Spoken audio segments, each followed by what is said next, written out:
नमस्ते, मैं प्रोफेसर राम शर्मा। पिछले कुछ वर्षों से हमारा शोध कार्य चल रहा है कि भारतवर्ष में बीमारियों का क्या कारण है, लोग किस कारण से ज़्यादातर बीमारियों से पीड़ित हैं। तो सर्वे में एक चीज़ निकल के आई है कि अधिकांश लोग इस समय भारतवर्ष में बीमारियों से पीड़ित हैं और एक आध बीमारी नहीं, उनके शरीर में मल्टी ऑर्गन डिसीज को फेस कर रहे हैं। इसका प्रमुख कारण है डॉक्टर द्वारा गलत दवाई देना, डॉक्टर को दवाई की एमजी का पता ना होना, गलत कंपनी की दवाई लेना, मरीज द्वारा सही समय पर दवाई ना लेना। और एक उदाहरण मैं और देना चाहूँगा, बहुत ऑपरेशंस हो रहे हैं, उसमें एनेस्थीसिया का इंजेक्शन दिया जाता है जिसकी एक क्वांटिटी होती है। डॉक्टर को पता नहीं होता है कि कितनी मात्रा में एनेस्थीसिया देना है, कई बार ज़्यादा दे दिया जाता है तो फिर उम्र भर जोड़ों का दर्द, कमर का दर्द, ये बीमारियां बन जाती हैं। ये डॉक्टर की छोटी सी लापरवाही के कारण व्यक्ति अपंग हो जाता है।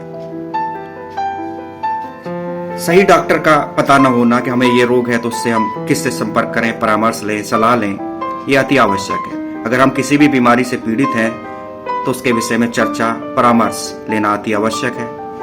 पहले मैं देखता था जितने भी वैद्य होते थे वो संत पुरुष होते थे, उनके अंदर दैवीय शक्तियां होती थी और वो अपने दैवीय शक्ति से जो इलाज करते थे उससे मरीज ठीक होता था।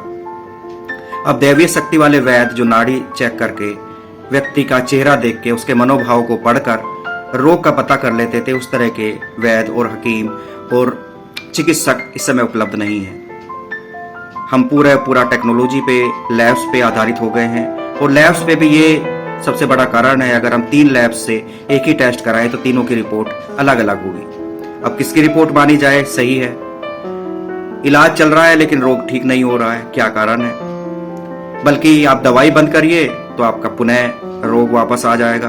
शुगर, ब्लड प्रेशर, हार्ट की डिसीज, ये ऐसे जीवन भर के रोग और दवाइयां हमें खानी पड़ती हैं कि अगर हम इन्हें बंद कर दें अपनी दवाइयों को तो अगले दिन हम उसी स्थिति में पाते हैं जहां हम 1 साल पहले थे।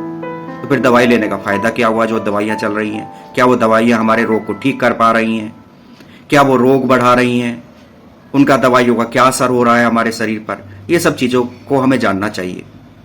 मेरा यही प्रयास है कि हम थोड़ा चर्चा करें आपस में, सर्कल में, कौन सा डॉक्टर अच्छा है, वास्तव में क्या बीमारी है, क्या रिपोर्ट बता रही है, क्या दवाई ली जा रही है, क्या ऑपरेशन की आवश्यकता है। तो यही मैं सभी के सर्वे भवन्तु सुखिनः के कॉन्सेप्ट पे एक सेवा भाव से चल रहा हूँ। मेरा मोबाइल नंबर है 9219 710 874। इस पे केवल आप व्हाट्सएप करिएगा, फ़ोन संभव नहीं हो पाएगा। आप कोई परामर्श लेना चाहते हैं तो इस पे आप ले सकते हैं। धन्यवाद। सर्वे भवन्तु सुखिनः। सभी लोग सुखी रहें, स्वस्थ रहें।